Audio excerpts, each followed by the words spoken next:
Nah, ketemu lagi. Assalamualaikum teman-teman. Hari ini aku mau baca surat Al-Humazah. Al-Humazah artinya orang yang mengumpat. Al-Humazah surat ke-104. Ada 9 ayat, diturunkan di kota Makkah. Yuk kita baca.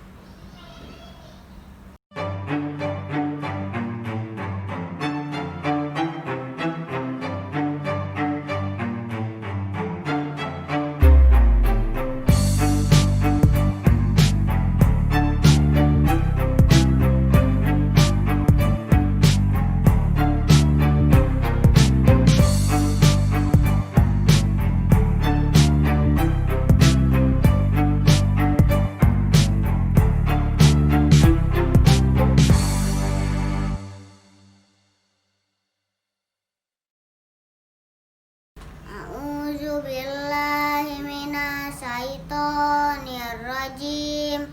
Bismillahirrahmanirrahim.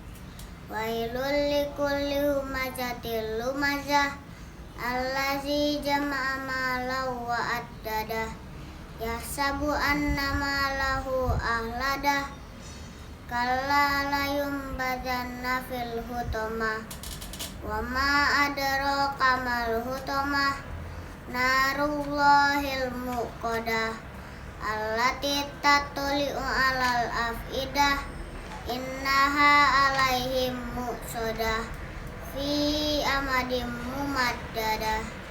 Shadaqallahul azim.